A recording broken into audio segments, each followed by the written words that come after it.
नमस्कार दोस्तों, मैं मन हूं। कुछ भी हासिल करने की मास्टर चाबी। ये ब्रह्मांड जितना पुराना है उतना मन का अस्तित्व पुराना है। मन के कारण ही मनुष्य अस्तित्व में है।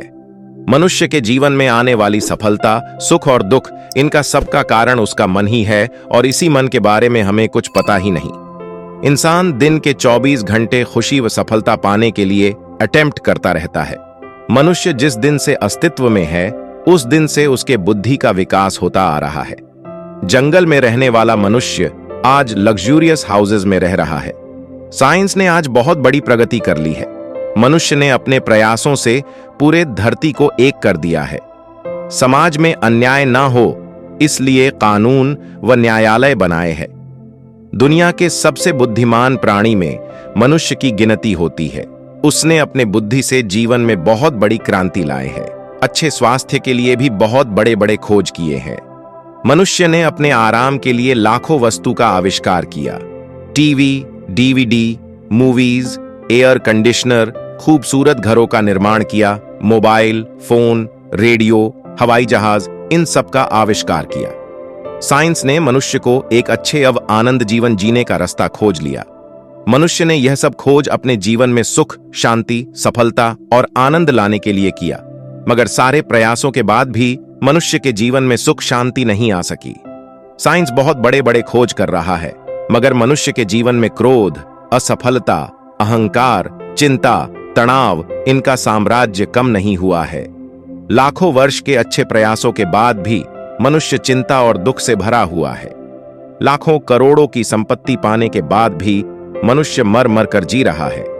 विज्ञान, धर्म, समाज मनुष्य को सुखी करने में असफल हो गए हैं। मनुष्य कुदरत की अद्भुत देन है, मगर वो क्या दुख चिंता भोगने हेतु संसार में आया है? नहीं, तो सुखी व आनंदित जीवन जीने के लिए आया है। मन की शक्ति का अच्छी तरह से उपयोग किए बिना मनुष्य सुखी व शांत नहीं हो सकता। एडिसन ने बल्ब का खोज करने के लिए हजारों प्रयोग किए और 6000 प्रयोग के बाद उसने कार्बन फिलामेंट की खोज की और सब दुनिया को प्रकाशमान कर दिया। उसी तरह हम अपने जीवन को रोशनी से भर देना चाहते हैं और उसके लिए हजारों प्रयोग कर रहे हैं। जीवन में सुख शांति पाने के लिए मन के कार्य प्रणाली है बाबत हमें विस्तार से जानना होगा। मनुष्य की सारी सफलता और असफलता का राज उसकी मन की गहराइयों में ही छुपा पड़ा है। सारे मनुष्य में मन समान रूप से उपस्थित रहता है। मन को समझने के लिए बड़े बड़े बुद्धिमानों ने प्रयास किया, मगर उन्होंने मुंह की खाई है। मन को समझना इतना आसान नहीं है। साइंस मन के अस्तित्व के बारे में भ्रमित है। साइंस टाइम और स्पेस के भीतर वस्तु की कार्य प्रणाली खोजने का नाम है। साइंस उसी वस्तु की खोज करता है जो उसकी प्रयोगशाला में आती है। चांद और मंगल पर कदम रखने वाला विज्ञान, उसने ब्लैक होल की खोज की। बिग बैंग थ्योरी पर भी प्रयोग कर लिए, मगर मन की थ्योरी क्या है और उसका अस्तित्व क्या है, इसे अब तक समझ नहीं आया है। मन का कोई अस्तित्व नहीं है। मन टाइम और स्पेस से पूर्णतः मुक्त है। इसी कारण विज्ञान मन के अस्तित्व को नहीं स्वीकार सका। विज्ञान ने मनुष्य के दिमाग को ही प्रमुख केंद्र मान लिया, मन को प्रमुख केंद्र नहीं माना। मनुष्य के जीवन में ब्रेन 10% प्रभाव डालता है और बाकी सारा प्रभाव मनुष्य के जीवन में मन का है। विज्ञान की भाषा में मन अदृश्य है। मन अदृश्य होने के कारण मन की शक्ति और उसके भाव भी अदृश्य है। मनुष्य की जीवन में उत्पन्न होने वाली सुख, दुख, इच्छा, पछतावा, क्रोध, चिंता, व्यथा, मस्ती, मूड, ये सारे भाव मन के द्वारा ही उत्पन्न किए जाते हैं। यानी मनुष्य की जीवन में सिर्फ मन का ही अस्तित्व है। विज्ञान मन के अस्तित्व को नहीं मानता। विज्ञान यह भी जानता है कि तमाम शारीरिक कष्ट मनुष्य के जीवन को नर्क बना देते हैं। सुख और शांति मनुष्य के जीवन की प्रमुख महत्वाकांक्षा है। मनुष्य जीवन में इतने सारे वैभव हैं, मगर उसके बावजूद मनुष्य दुख, चिंता व क्रोध से भरा क्यों रहता है? विज्ञान ने यह खोजने का भी प्रयास किया कि चिंता करते समय ब्रेन कौन सा केमिकल छोड़ता है और कौन सी ग्रंथ कौन सा रस छोड़ती है। इसमें विज्ञान को सफलता मिली और उसने यह कह दिया कि तमाम भावों के उतार चढ़ाव के पीछे ब्रेन ही है। मगर यह सही नहीं, क्योंकि ब्रेन को भाव मन भेजता है और ब्रेन उसे सिर्फ प्रतिक्रिया देता है। विज्ञान ने कोई दवा या इंजेक्शन सर्च नहीं किया कि अमुक केमिकल छोड़ने के बाद उसे चिंता ही ना हो। इससे कोई बात नहीं बनी तो विज्ञान ने डीएनए और जीन्स की भी खोज की। यदि माइंड टाइम और स्पेस के भीतर होता तो साइंस माइंड की पूरी एनालिसिस कर मनुष्य के जीवन में से चिंता और क्रोध को कब का गायब कर देता। मन को हम अपने अंदर महसूस करना प्रारंभ कर सकते हैं। मन का अस्तित्व हमारे भीतर है और विज्ञान को एक ना एक दिन मन के दृश्य और अदृश्य भाव को पहचाना ही होगा। आनंद और सफलता हर मनुष्य का अधिकार है। वो अधिकार उसे तभी मिल सकता है जब वो मन के अस्तित्व के बारे में जानने लगे, मन की अस्तित्व की दुनिया को पहचान सके। मन के उपद्रव, ट्रबल्स ऑफ माइंड से हर कोई परेशान है। मानव मन के कार्य प्रणाली से पूरी तरह अनजान है। इसीलिए मानव हर रोज मन की उपद्रवों, न्यूजेंस का शिकार होता है। अब इसे एक उदाहरण से समझते हैं। एक युवक बगीचे में आराम से बैठा हुआ था। तब बगीचे में उसका एक मित्र आया। अपने मित्र को शांत देख उसे रहा नहीं गया और वो बोला कि अरे, तुम यहां शांत से बैठे हुए हो और तुम्हारी पत्नी किसके साथ घूमने गई है? यह सुनते शांत बैठा हुआ मित्र गुस्से से लाल हो गया और बोला कि कौन है वो? मैं उसे छोड़ूंगा नहीं। मगर कुछ देर बाद उसे याद आया कि उसकी तो अभी शादी भी नहीं हुई है। अब देर हो चुकी थी और उसके इस मूर्खता का प्रदर्शन उसके मन के कारण हो चुका था। हमारा मन वाइल्ड वेव्स पैदा करने वाली फैक्ट्री है और मन पर कोई नियंत्रण न होने की वजह से मनुष्य मन के उपद्रवों का शिकार हो जाता है और न चाहते हुए भी मन के उपद्रव, ट्रबल्स ऑफ माइंड के कारण उसके आपसे रिश्ते बिगड़ जाते हैं। सब अच्छे होते हुए भी मन के कारण मनुष्य कई मुसीबतों में फंसता चला जाता है। मन के कारण मनुष्य बुद्धिमान और समझदार होने के बावजूद पागलपन करने लगता है। मन के उपद्रवों पर धर्म और शास्त्र भी कोई समाधान खोज नहीं पाए हैं। मन के उपद्रव से हमें बचना है तो हमें मन के बारे में अच्छी तरह से जान लेना होगा। मन की स्ट्रक्चर ऑफ माइंड कैसी होती है, उसके बारे में ज्ञान हासिल करना होगा। माइंड संपूर्ण कॉम्प्लिकेटेड मैकेनिज्म के साथ यह मनुष्य के नाभि में आदर्श स्वरूप से स्थित है, इसलिए यह विज्ञान की पकड़ के बाहर है। मन के मैकेनिज्म के साथ मन के प्रमुख 7 प्रकार है। उसमें से कुछ उपद्रवी है तो कुछ अद्भुत शक्तियों से भरे पड़े हैं।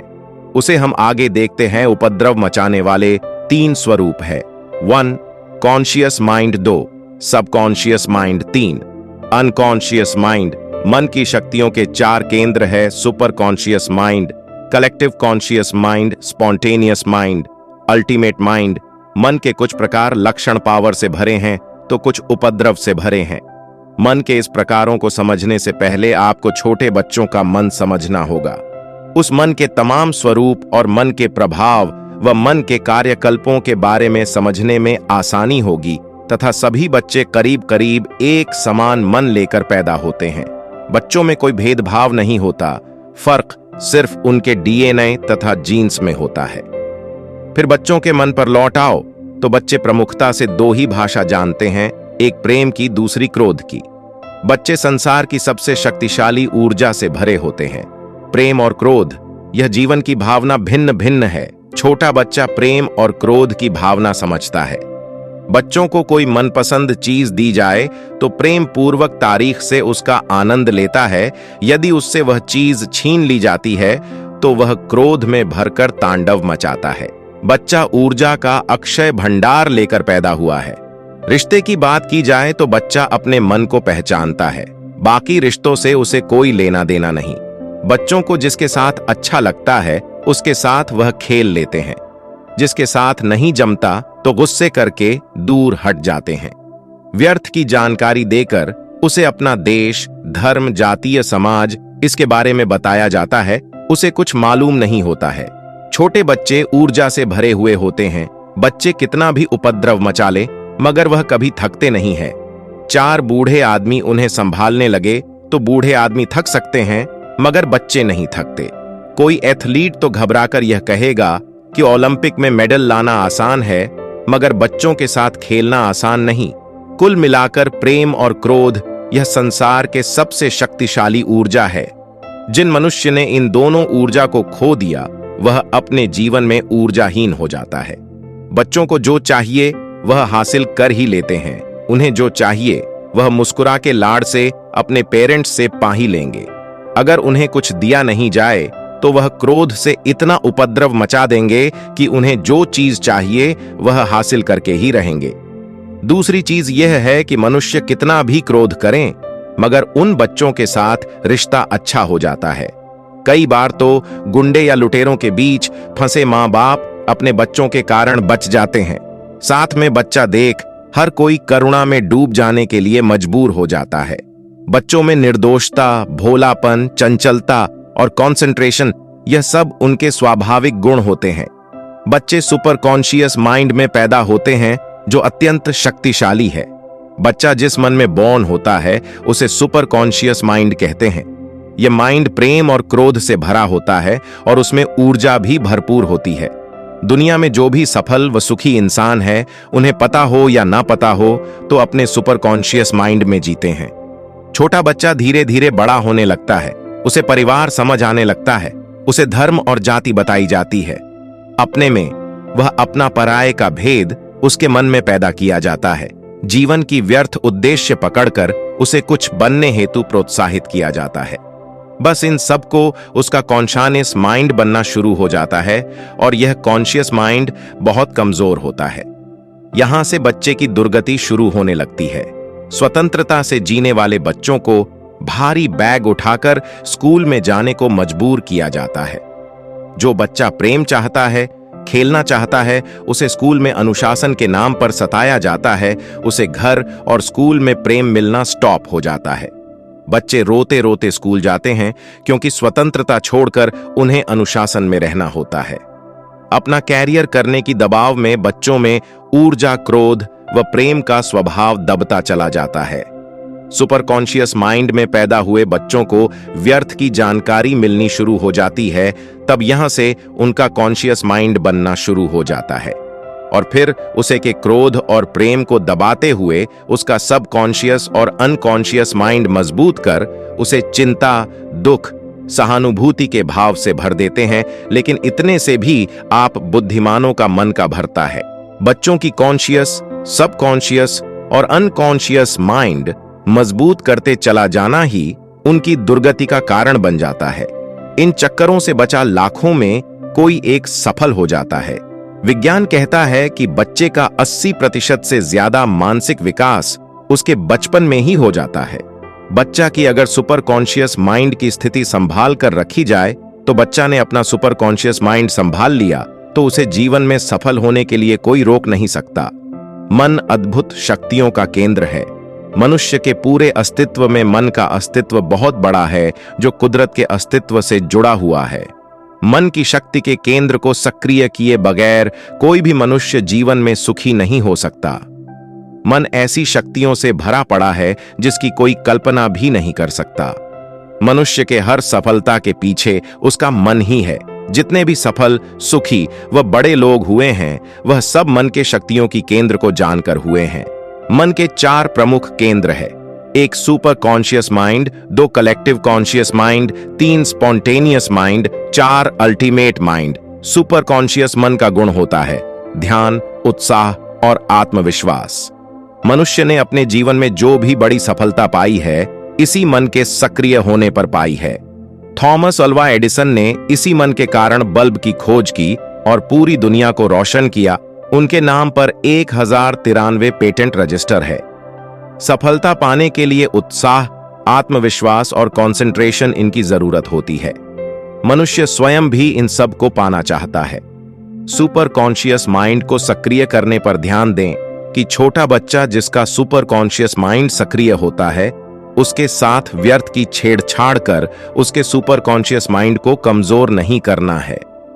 कलेक्टिव कॉन्शियस माइंड, मन का यह स्वरूप अपने इंटेंस रूप में प्रकट होता है तब वह सभी मनुष्य के मन से कनेक्ट होता है। इसी मन के कारण मनुष्य अपने जीवन की सफलता छूता चला जाता है। मन के तल पर हर क्रिया की बराबरी पर प्रतिक्रिया होती है। अचानक ही कोई गाना रातों रात फेमस हो जाता है। किसी नेता का दिया हुआ नारा अचानक सबको भाने लगता है और देखते देखते वह बड़ा नेता बन जाता है। यह सब कलेक्टिव कॉन्शियस माइंड का कमाल होता है। कलेक्टिव कॉन्शियस माइंड सब में सक्रिय रहता है। फर्क उसके कमजोरी या मजबूत होने का है। और चूंकि अधिकांश लोगों का यह मन कमजोर होता है, इसलिए जीवन भर उनका शोषण होता रहता है, धर्म के नाम पर और सेहत के नाम पर, शिक्षा के नाम पर और किसी के नाम पर। यह लोग मेहनत भरपूर करते हैं, परंतु इसके बावजूद सुकून और सफलता उनको नहीं मिलती। इनके मेहनत का फल किसी दूसरे और को मिलता है। स्पॉन्टेनियस माइंड, स्पॉन्टेनियस मन प्रकृति की क्षणिक चेतना, ट्रांजिएंट कॉन्शियसनेस का एक अंग है। जिसका यह मन सक्रिय हो जाता है, वह सोचता नहीं है, वह अपने जीवन के सारे फैसले इसी मन के आधार पर लेना शुरू कर देता है। अच्छा और बुरबाबत हुआ विचार नहीं करता। कवि, गीतकार और लेखक ये इस मन का एक उदाहरण है। क्रिएटिविटी निर्माण करना यह इस मन का काम है। पॉइंट ऑफ क्रिएटिविटी से काम करके वो रातों रात विश्व प्रसिद्ध हो जाते हैं। चारों ओर उनकी ख्याति होती है। जीवन में सफलता तब मिलती है जब आप कुछ नया और धमाकेदार करते हैं। कोई आविष्कार हो, कंप्यूटर की खोज हो, एप्पल या फेसबुक का आविष्कार हो या कोई नया साम्राज्य हो, इसी मन के सहारे निर्माण होता है। दिल की आवाज सुनकर कुछ नया करना इस मन का स्वभाव है। जीवन के सारे महत्वपूर्ण निर्णय इसी मन के सक्रिय होने से लिए जाते हैं। अल्टीमेट माइंड सबसे शक्तिशाली व महत्वपूर्ण मन है। इसके कार्य क्षेत्र व स्वभाव को समझना थोड़ा कठिन है। आपकी हर तरफ कोई नई घटना घटती रहती है और इसे कोई सब देखता रहता है, तभी तो उसे यह सब चलने का पता चल रहा है। कोई तो है जिसके पर्दों पर यह सारा नाटक चल रहा है। क्या आपने कभी इस तरह सोच है क्या? आपने कभी चिंतन किया है कि वह कौन है? मन, बुद्धि, शरीर और हृदय सब सक्रिय है, लेकिन अभी इस तक आपकी पहुंच नहीं, इसलिए आप इससे अनजान हैं। जीवन में कितने भी उतर चढ़ाव आए, जो इस मन तक पहुंच गया उसे कोई फर्क नहीं पड़ता। उसकी शांति और प्रसन्नता बनी रहती है। इस मन के एक्टिव हो जाने के बाद एक तरीके से उसका मानव जगत पर साम्राज्य हो जाता है। मन के अन्य से संबंध मनुष्य के जीवन को निश्चित ही उसका शरीर, बुद्धि और बाह्य परिस्थितियों प्रभावित करती है। इस प्रभाव से मन अछूता नहीं रहता, मन पर भी इसका असर पड़ता है। शरीर और मन दोनों एक दूसरे को प्रभावित करते हैं, परंतु वहां सबसे ज्यादा प्रभाव मन का ही रहता है। इसे एक उदाहरण से समझते हैं। स्टीफन हॉकिंग बोल नहीं सकते, शरीर पूरी तरह निष्क्रिय है, बस अपने गालों से अभिव्यक्ति करना सीख उन्होंने यह मुकाम पाया है। कहने का तात्पर्य यह है कि मजबूत मन के लिए शरीर कोई बाधा नहीं है। शरीर का मन पर इतना असर नहीं पड़ता। मनुष्य की अधिकांश बीमारियां उसके मन की कमजोरी के कारण होती हैं। जीवन मन से चलता है और मन नियम से चलता है, तो मन के नियम समझने से ज्यादा आवश्यक क्या है? मन और परिस्थितियों का संबंध। कई मनुष्य जिस देश में पैदा होता है, उस देश का उस पर गहरा असर पड़ता है। यह असर उसके मन पर भी पड़ता है। जीवन में स्थिति कैसे भी हो, मन के मजबूती के सहारे जीवन में सुख पाया जा सकता है। चाहे संगीत हो, विज्ञान हो या व्यवसाय हो, मन के मजबूती के सहारे हम उसमें सफल हो सकते हैं। मन और बुद्धि का संबंध, मन और बुद्धि के कार्य प्रणाली बिल्कुल भिन्न है। बुद्धि अपने आप में एक कॉम्प्लिकेटेड स्ट्रक्चर है और जिसका शरीर में भौतिक अस्तित्व भी है। मन एक कॉम्प्लिकेटेड मैकेनिज्म है, परंतु सिर्फ तरंगों का एक खेल है। मानव शरीर में मन का कोई भौतिक अस्तित्व नहीं है। समस्या और परंपराएं सब कुछ मनुष्य की बुद्धि की उपज है। मन का समाज या परंपराओं से कोई लेना देना नहीं। शरीर को नियंत्रित व पावर्ड करना बुद्धि का काम है। मन शरीर को सीधे नियंत्रित नहीं करता। मन और बुद्धि का फर्क समझे बगैर जीवन को सफल बनाने का कोई उपाय नहीं। मन ही तरह बुद्धि के भी अच्छे बुरे प्रभाव होते हैं। जो मनुष्य मन और बुद्धि के अच्छे प्रभाव का जमकर उपयोग करता है, वह जीवन में प्रगति कर लेता है। मन को दबाने के दुष्परिणाम जीवन में सुखी व सफल होना है, तो बड़े गहराई से समझना होगा कि मन के तल पर उठ रही वेव्स को सिर्फ बुद्धि रोक सकती है। मन में जो भी तरंग उठ रहे हैं, उसे बुद्धि द्वारा रोकना नहीं है, चाहे वह तरंगे प्रेम, आनंद और उत्साह के हो। जब क्रोध आता है, तो मनुष्य के पास दो रास्ते हैं, या तो बुद्धि की सुनी या सुने मन की। क्रोध को दबाने के कुछ दुष्परिणाम भी हो सकते हैं। क्रोध आने पर क्या होता है? यह हमें पता है, मगर क्रोध को दबाने से भी कुछ परिणाम होते हैं। मन और बुद्धि के इस संघर्ष में कभी बुद्धि की जीत होती है तो कभी मन की। क्रोध मन के ऊर्जा का सबूत है। क्रोध धर्म और समाज को रास नहीं आता। मनुष्य क्रोध पर उतर आए तो उनकी दुकान कैसी चलेगी? धर्म और समाज के ठेकेदारों ने कहा है कि क्रोध बुरा है, क्रोध न करें क्योंकि क्रोध ऊर्जा है। आज क्रोध करेंगे तो कल विरोध पर भी उतार आ सकते हैं। कभी कभी क्रोध न करने पर क्रोध आना ही बंद हो जाता है। संपूर्ण मनुष्य जाति, धर्म और समाज की इसी रची साजिश का शिकार हो गई है। क्रोध कभी दबता नहीं और कभी न कभी तो बाहर आ ही जाता है। अगर आपके कमरे में चूहे एकत्रित हो गए हैं तो दरवाजा खोलकर उन्हें जाने दे। अगर आपने दरवाजा बंद कर दिया तो चूहे की तादाद और भी बढ़ेगी। वैसा ही क्रोध के बारे में है। आप अपने भाव को जितना दबाएं के वह विकृत होकर सबकॉन्शियस और अनकॉन्शियस माइंड में जमा होते चले जाएंगे। कुछ लोग टीवी पर WWE देखकर अपनी क्रोध को रास्ता दिखाते हैं। मन के तल पर दबे भाव दबा ही नहीं जा सकते, वह कभी ना कभी बाहर आ ही जाते हैं। दबे हुए क्रोध का अधिकांश हिस्सा इस पर निकलता है जिसके विरुद्ध आपने दबाया हुआ है। मन के तल पर न सिर्फ क्रिया की प्रतिक्रिया होती है, बल्कि प्रतिक्रिया की प्रक्रिया भी होती ही रहती है। छुटकारा तो सिर्फ एक बात समझकर हो सकता है कि जो है उसे निकाल दो और जो हो गया उसे भूल जाओ। जीवन में दबाया हुआ क्रोध अन्य कई तरीकों से आपके प्राण ले ही रहा है। सबसे ज्यादा खतरनाक बात तो यह है कि आपका वही दबा हुआ क्रोध रूपांतरित होकर चिंता, भय और ईर्ष्या के रूप में सामने आकर मनुष्य के जीवन को बर्बाद कर देता है। दुख और चिंता दूर करने के उपाय मनुष्य के जीवन को सर्वाधिक मन ही प्रभावित करता है तथा जीवन में आ रहे तमाम दुख, चिंता और तनाव का मूल कारण मन ही है। हमें वह उपाय खोजने होंगे जिससे हम जीवन से दुख और तनाव दूर कर सके। पास्ट में घटी हुई घटना से दुखी है और वर्तमान में जो घटना होने वाली है उसके बारे में चिंतित है, मगर उसका ध्यान वर्तमान में नहीं है। जो बीत गया उसकी कोई कीमत नहीं है। भविष्य जो आया नहीं वह अनिश्चित है। फिर भी मनुष्य भविष्य की चिताओं में डूबा रहता है। ऐसा सोचने से उसके हाथ कुछ नहीं लगता, वह ऊर्जाहीन हो जाता है। भूत और भविष्य के चक्कर में वर्तमान हमारे हाथ से निकल जा रहा है। हमें वर्तमान को पहचानना होगा क्योंकि वर्तमान वह जादू है जो मनुष्य की समस्याओं और दुखों का निराकरण कर सकता है। हमारे जीवन का जो आज का पल है उसे हम हंसी खुशी से जीना है। आनंद सिर्फ उन चीजों का लिया जा सकता है जो आपके साथ है। पत्नी साथ में हो तो जीवन बर्बाद कर देने वाली लगती है और मर जाए तो उसके बिना जीना मुश्किल हो जाता है। वर्तमान में भूत और भविष्य को लाने की कोशिश ही सारे दुखों की जड़ है। खुशी से जीने के लिए मनुष्य को वर्तमान के बिना कभी कुछ उपलब्ध हुआ नहीं है। हमें वर्तमान में खुशी से जीना होगा। वर्तमान पर ध्यान केंद्रित करके हमारा काम करना होगा। एक वर्तमान है जो भविष्य और भूत को सुधार सकता है।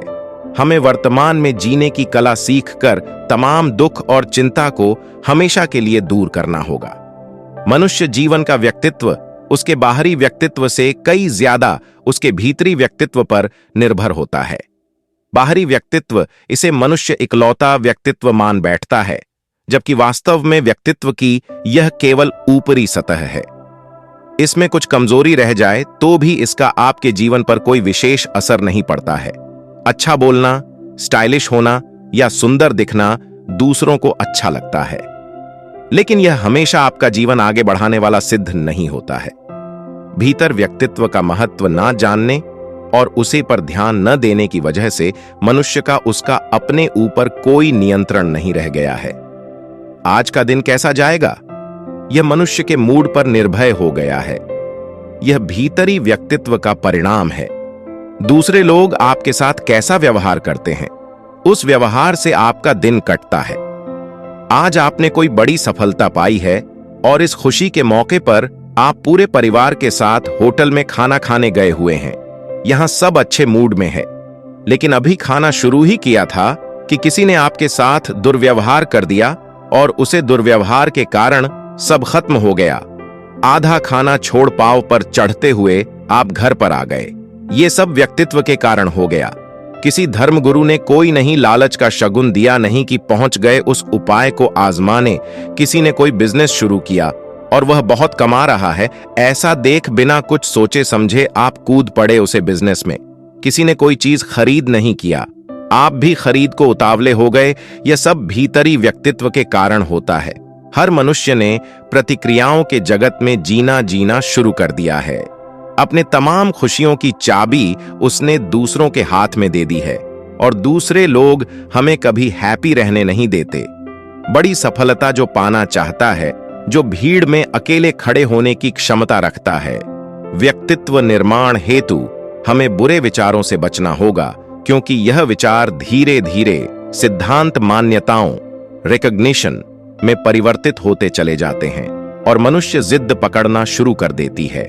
भीतर व्यक्तित्व निखर कर न सिर्फ दुख को वह दूर कर सकता है, उसके कारण उठने वाले रोज के क्रोधों से जल्द छुटकारा पाने की कोशिश कर सकता है।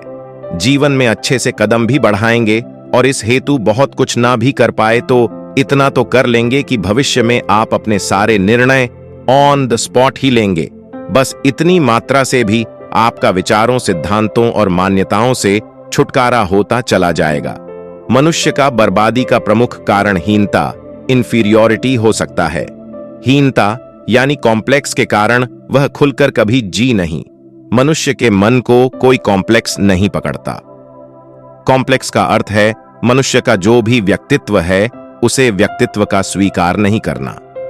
कोई भी बच्चा जब जन्म लेता है तो उसमें कॉम्प्लेक्स कभी भी नहीं होता, उसमें कॉम्प्लेक्स का व्यक्तित्व बनाया जाता है। चांद, तारे, पृथ्वी, फूल और कांटे, उनका जो असली ढंग है उस ढंग से वो कभी भी शिकायत नहीं करते। वो जैसे है वैसे है। बच्चों का जो भी ढंग रहता है उसे कुछ वह अलग करना चाहता है, मगर उसके माता पिता, शिक्षक या समाज उसके ढंग से उनसे कुछ करने नहीं देते हैं। बच्चा जैसा होता है उसमें वह खुश होता है, मगर बड़े बड़े होते होते अच्छा बुरा समझने का स्वीकार कर देता है और उसका जीवन बदल जाता है। इसका उसके जीवन में पूरा प्रभाव पड़ता है और इस प्रभाव के कारण उसमें हीनता का जन्म होता है। मनुष्य में बचपन से उसमें कोई कमी नहीं होती और वह किसी से कमजोर नहीं होता है। जब मनुष्य भीतर से कुछ विपरीत महसूस करता है तो बार बार अब्सर्ड की बातें दोहराने लगता है। अभी तो मैं जवान हूं, यह कहने वाला आदमी अब जवाब नहीं है। अब वह 50 के करीब हो चुका है और बोलता है अभी तो मैं जवान हूं। यह सब बेतुकी बात कहता है। दुनिया का काम तुलनाएं करना होता है, सो दुनिया को तुलनाएं करने दो। मनुष्य को इन मूर्खताओं से दूर रखकर अपने आप को पहचानना होगा। जो बात आपने नहीं है तो नहीं है और जो बात आपने है तो है। हमें कॉम्प्लेक्स से बाहर आना ही होगा। दूसरे लोग जिसे अच्छा या बुरा कह रहे हैं वह वास्तव में कोई अच्छा या बुरा थोड़ी ही होता है, अतः मनुष्य को उन बातों को तवज्जो ही नहीं देना चाहिए। दूसरे लोगों के कहने पर बदलने की कोशिश भी नहीं करनी चाहिए, क्योंकि इसके आगे चलकर गंभीर परिणाम आ सकते हैं। तुलना करना मनुष्य की सारी हीनताओं की जन्मदाता है। जिस किसी मनुष्य में दृढ़ता नहीं होती वह जीवन में कुछ नहीं कर सकता। जो जैसा है वैसा ही स्वयं को स्वीकारना है। स्वयं का स्वयं के प्रति बिलीफ कभी भी कम नहीं होने देना है, क्योंकि आप जैसे भी हो वहीं से आपके जीवन को आगे बढ़ाने का मार्ग निकल सकता है। सिर्फ अपने को ही नहीं, अपनी अक्षमताओं के बुराई को भी स्वीकार कर ले।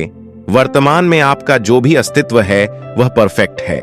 लाइफ आपकी खुद की है और उसे सुधारना भी आपको है। तो फिर वह बदलाहट कब और कितनी लाना है इसका निर्णय भी आप ही करें। और फिर जितना बदल जाए, ठीक न बदल जाए तो भी ठीक, परंतु हर समय आप जैसे हैं उसे स्वीकार कर ही चले जाए। अगर मनुष्य को दुखों से फ्रीडम चाहिए तो उसे वस्तु या विचार सबसे अपना इन्वॉल्वमेंट कम करना होगा। बहुत सारे दुखों का मूल इन्वॉल्वमेंट होता है। आप अपने परिवार से प्रेम करते हैं, परंतु यह आपका प्रेम नहीं है, यह आपका इन्वॉल्वमेंट है। मन के कार्य प्रणाली को बुद्धि से परिभाषित करना ही मनुष्य जीवन में सबसे बड़ी समस्या है। हमें मन और बुद्धि का फर्क पहचान होगा, नहीं तो हम कंफ्यूज्ड होकर यही गलती दोहराते रहेंगे। प्रेम एक भावना का नाम है जो बिना पक्षपात के स्वयं को संसार के हर मनुष्य जीना चाहता है। प्रेम हित ही चाहती है। आप चाहते हैं कि आपका परिवार खुश हो, दुनिया भले ही चाय भाड़ में, यह भला कैसा प्रेम हुआ। यदि रास्ते पर कोई एक्सीडेंट होता है, आपको क्षण भर के लिए दुख होता है, मगर वही एक्सीडेंट घर के किसी सदस्य का हो तो जब तक वो आदमी वार्ड में ठीक नहीं होता तब आप दुख से भरे रहते हैं। इन्वॉल्वमेंट के कारण मनुष्य अपनी परेशानियों को बढ़ा देता है। जिस वस्तु में जितना इन्वॉल्वमेंट उतना ही वह दुख देती है। इन्वॉल्वमेंट तो आदतों से मजबूत होता है, एक पक्षपात करना और दूसरा चुनाव करना। यदि आप इन्वॉल्वमेंट से होने वाले दुखों से छुटकारा चाहते हो तो सबसे पहले तमाम पार्शियलिटी से बचे। किसी वस्तु का चुनाव करने से बचना होगा, क्योंकि जिस चीज का आप चुनाव करोगे एक दिन उसे आप अपना मानना शुरू कर देंगे और अपना मानते ही उस वस्तु के प्रति आपका इन्वॉल्वमेंट हो जाएगा। बेहतर है जो पसंद हो और उपलब्ध भी हो उसका आनंद भले ही ले, लेकिन उसका चुनाव कर उसे अपना मत बना लो। मोहित होकर उसके प्रति दृढ़ता से मत भर जाओ, फिर देखिए आप आनंद तो हर रिश्ते या हर वस्तु का लेंगे। इन्वॉल्वमेंट ना होने के कारण उससे उत्पन्न हो रहे अकारण दुखों से आप छुटकारा पा लेंगे। अपेक्षा क्या है? मनुष्य के मन मुताबिक कोई घटना नहीं घटती है तो मनुष्य बदलाहट लाना चाहता है और यहीं से उसकी अपेक्षाएं शुरू होती है। उसकी अपनी शिक्षा से, व्यवसाय से, धर्म से अपेक्षाएं शुरू हो जाती हैं। वह अपने परिवार से, मित्रों से भी अपेक्षा करता रहता है कि उसके मन मुताबिक सब हो जाए। मनुष्य की अपेक्षा ही उसका इन्वॉल्वमेंट बढ़ने लगती है और हर बड़ा इन्वॉल्वमेंट उसकी अपेक्षाएं बढ़ता चला जाता है। फिर वह जीवन भर इस चक्कर से बाहर नहीं आ पाता है। जीवन में बदलाहट की चाह के कारण मनुष्य की अपेक्षाएं बढ़ जाती हैं। हर समय उसके मन मुताबिक हो जाए यही उसको लगता है। अपेक्षा जब पूरी नहीं होती तो एक दूसरे के प्रति कटुता भरना शुरू हो जाती है। मनुष्य बिना अपेक्षा के बिना कोई रिश्ता नहीं बना सकता और जब अपेक्षा टूट जाती है तो दुख और व्यथा के भंवर में वह गिर जाता है। इसलिए आप जीवन में कुछ अपेक्षा रखो ही मत। यह वाक्य अपने हजारों बार कहीं से सुना होगा। जीवन में कुछ बदलना होगा तो स्वयं को पहले बदलना होगा। बड़े प्रयासों के बाद भी जीवन से क्रोध और चिंता की मुक्ति नहीं हो पा रही तो इसका कारण है मनुष्य अपने में बदलाहट नहीं ला पाता। रिश्तों का आनंद उठाने के लिए आपको रिश्तों की अपेक्षाएं कम करनी होगी। जब मनुष्य से अपने से कोई शिकायत नहीं रहती तो कॉम्प्लेक्स उसके जीवन में रहेगा ही नहीं। मनुष्य की तमाम अपेक्षा की शुरुआत अपना मानने से होती है। लेखक आगे कहते हैं कि जीवन के अधिकांश दुखों का कारण अपेक्षा है। हमें स्वयं को जैसा है वैसा स्वीकारना ही होगा। एक बार यह स्वीकार आ जाए तो फिर यह भी समझ लेना कि इस स्वीकारते आने से बड़ा मेन जादू मनुष्य जीवन में दूसरा कोई नहीं है। फिर इस कला को आगे बढ़ते हुए दूसरे भी जैसे ही उन्हें स्वीकारते चलना होगा और जब इन दोनों बातों में काफी हद तक सफलता आई तो संसार को कभी न बदलने वाले सत्य को भी स्वीकार कर आगे चलना होगा। इससे मनुष्य की इन्वॉल्वमेंट और उसकी अपेक्षाएं दोनों एक साथ कमजोर पड़ जाएंगे और फलस्वरूप उसका जीवन आनंद व सफलता से भर जाएगा। निश्चित ही मनुष्य जीवन में दुख और कष्ट से बचाना है, उतना ही जरूरी सफलता के शिखर भी छूना चाहता है, क्योंकि यह बहुमूल्य जीवन किसी भी कीमत पर साधारण जीवन जीकर व्यर्थ नहीं लगाया जा सकता। वैसे भी हर मनुष्य सफलता की चाह लिया जीत ही है तथा यह उसका अधिकार भी है। यह तो अपनी ही चंद गलतियां तथा मन के कार्य प्रणाली बाबत अज्ञानता के कारण मनुष्य असफल हो रहा है। मन के बाबत जानकार आप हर सफलता के शिखर छू सकते हैं। मनुष्य को अपने समय व शक्ति का उपयोग अच्छी तरह से करना होगा। हमारे मन में एक इंटेलिजेंस नाम की वस्तु है जिसका ध्यान सिर्फ समय और शक्ति बचाना है, मगर मनुष्य इंटेलिजेंस का उपयोग बहुत कम करता है। मनुष्य जीवन में कोई भी सफलता पाने के लिए उसे अपने इंटेलिजेंस को सक्रिय करना जरूरी है और यह इंटेलिजेंस मन के तल पर छुपी हुई होती है। इंटेलिजेंस और ब्रिलियंसी, इन दोनों में फर्क है। ब्रिलियंसी बुद्धि का विषय है और इंटेलिजेंस मन का। मनुष्य को आगे बढ़ाना हो तो उसे ब्रिलियन और इंटेलिजेंस का फर्क मालूम होना जरूरी है। शार्प मेमोरी या तर्क करने की क्षमता इंटेलिजेंस नहीं है। जीवन में अनावश्यक चीजों को हटा देने से हमारे पास समय समय और ऊर्जा होगी। तब आप जो भी करेंगे वह आवश्यक, वह परिणाम कारक होगा। क्योंकि अनावश्यक करना बंद कर ही आप समय ऊर्जा बचा सकते हैं। इंटेलिजेंस की तीसरी आंख जगाएं और जीवन में सारे अनावश्यक को भस्म कर दें। जो आवश्यक है उसे बढ़ जाएगा और उससे निश्चित ही आप सफलता के शिकार पर चले जाएंगे। क्रिएटिविटी एक कला है। प्रकृति काफी क्रिएटिव है। प्रकृति कितने वर्षों से लाखों चेहरे बनाते आ रही है, मगर कोई भी चेहरा एक जैसा नहीं होता। कोई एक अपवाद छोड़कर क्रिएटिविटी की कला मनुष्य में बहुत भारी है, और मनुष्य जाति का इतिहास उठाकर देख ले तो जितनी भी नाम इतिहास में दर्ज है उन सभी में एक समानता है, और वह है उनकी क्रिएटिविटी। जो लोग क्रिएटिव हैं उनको धरती पर एक बड़ी सफलता हाथ लगी है। कुछ उदाहरण के तौर पर एडिसन, आइंस्टीन, न्यूटन, गैलीलियो। इनके नाम इसलिए इतिहास में दर्ज है कि उन्होंने कुछ नई खोज की या कोई नया सूत्र दुनिया को दिया। शेक्सपियर के नाटक महान क्रिएटिविटी का उदाहरण है। चार्ली चैपलिन, रॉयल रोड या माइकल जैक्सन क्यों ना हो, उनकी महानता सब क्रिएटिविटी का एक उदाहरण है। कॉपी करके क्रिएटिविटी मनुष्य में नहीं आ सकती, हमें कुछ अलग क्रिएटिव करके दुनिया को दिखाना होगा। जो बच्चा खेलकूद में अच्छा है उसे खेलकूद में कुछ अच्छा क्रिएटिव करने देना होगा। जो बच्चा संगीत में अच्छा है उसे संगीत में कुछ क्रिएटिव करना देना होगा। जो बच्चा पढ़ाई में अच्छा है उसे पढ़ाई में कुछ क्रिएटिव कर देना होगा। प्रकृति में मनुष्य के अलावा किसी को क्रिएटिविटी का पावर नहीं है। क्रिएटिव करना है तो कुछ नया सोचना होगा, नए प्रयास करने होंगे। आपको क्रिएटिव होना है तो एक एक महत्वपूर्ण बात आपको ध्यान रखनी होगी कि प्रेरणा सभी से ले परंतु प्रभावित किसी से ना हो। प्रेरणा आपको आगे बढ़ा सकती है। जीवन में सफलता पाने के लिए आपको क्रिएटिव होना ही होगा, कुछ साहस उठाना ही होगा। जो मनुष्य किसी एक क्षेत्र में मास्टर है उसे ही अपने जीवन में सफलता हासिल की है। मन ही मनुष्य की जीवन में रुचि पैदा करता है और मन ही उन रुचि को निकालने की क्षमता रखता है। मन ही मनुष्य का ध्यान उसे रुचि पर लगता है। वैज्ञानिक, संगीत, साहित्यिक, कला, यह सब मन के कारण है। यदि पूरा विश्व एक होकर किसी बच्चे को मार पीट कर बच्चों को कुछ बनाना चाहेगा तो भी बच्चा कुछ बन नहीं सकता।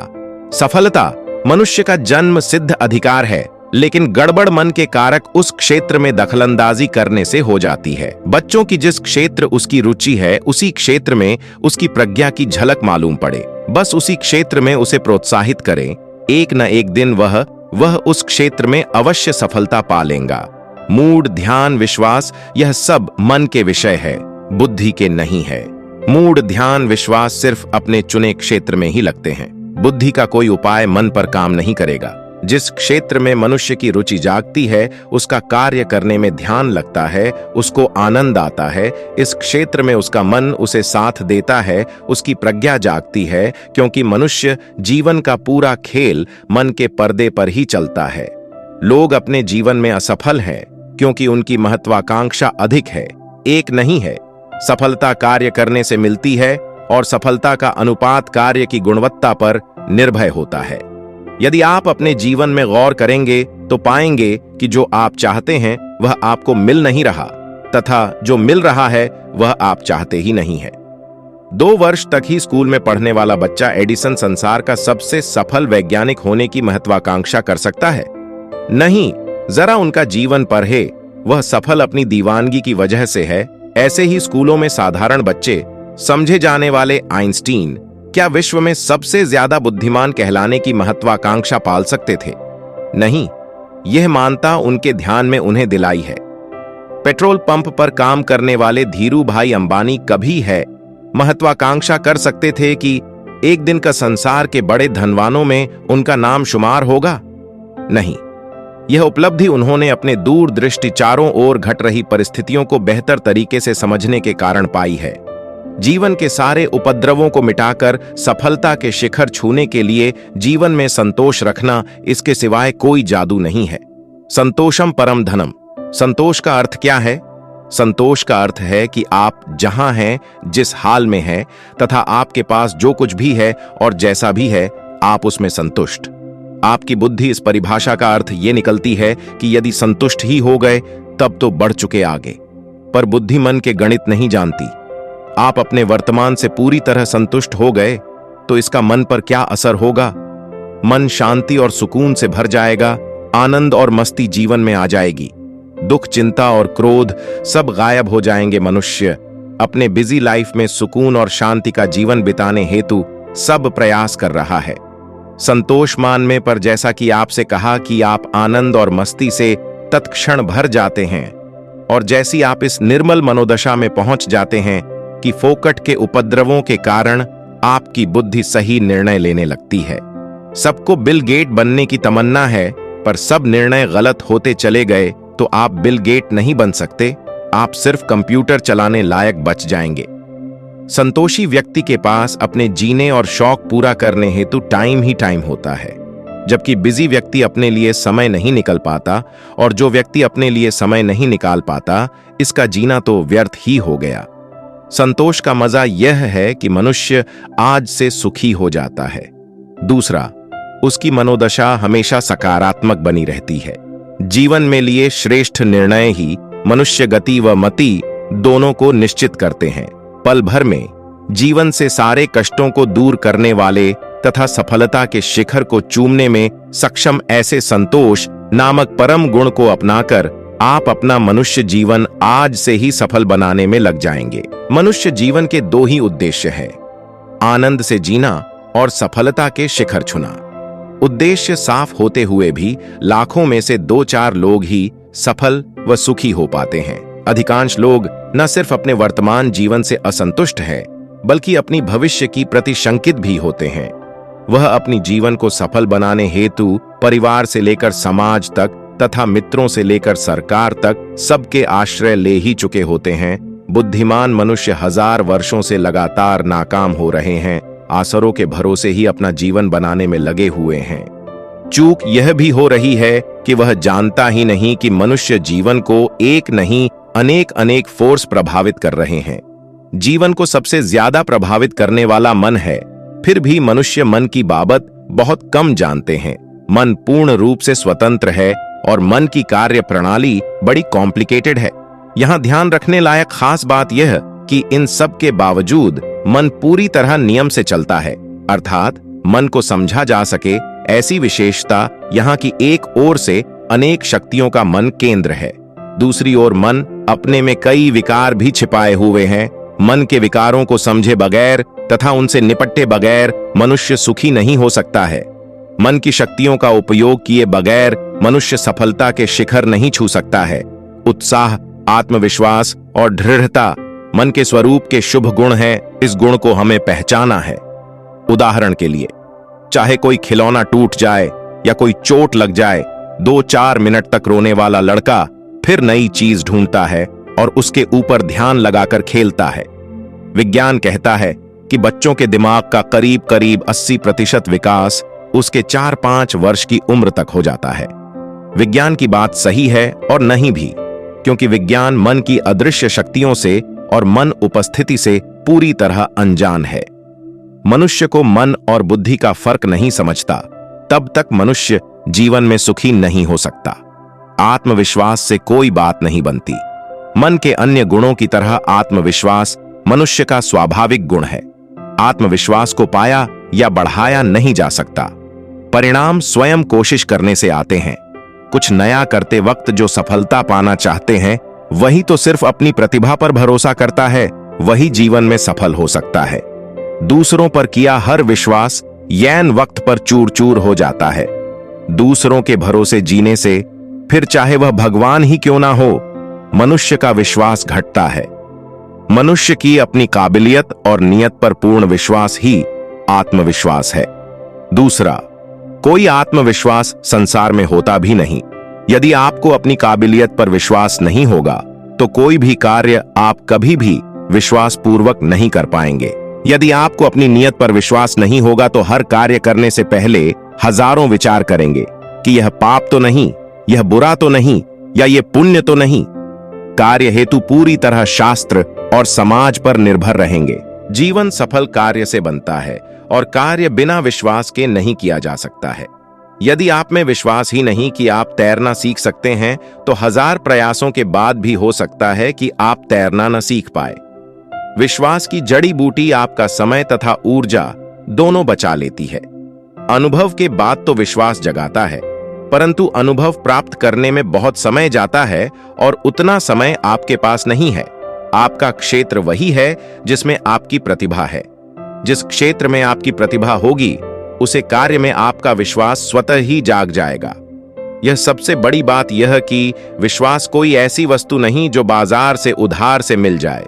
वास्तविक विश्वास है वह सिर्फ स्वयं की आत्मा पर ही किया जा सकता है, और स्वयं पर विश्वास भी अपनी प्रतिभा व गुणों के आधार पर ही किया जा सकता है। अप दीपो भव, यानी अपने दिए स्वयं बनो। मनुष्य सिर्फ अपनी प्रतिमा तथा अपने गुणों पर ही विश्वास पैदा कर सकता है। आपका विश्वास ही वह मार्ग है जो आपको अपनी मंजिल तक पहुंचा सकता है। मन के कॉम्प्लिकेशन तथा मन की शक्तियां दोनों का विस्तार बहुत बड़ा है। मन का दायरा सुपर कॉन्शियस माइंड की स्थिति प्राप्त करके रखना है। यह कुल शक्तियों का 10% भी नहीं है। मन ऐसी अद्भुत शक्तियों से भरा पड़ा है कि जिसे पहचान करना अपने जीवन में जादुई सफलता ला सकते हैं।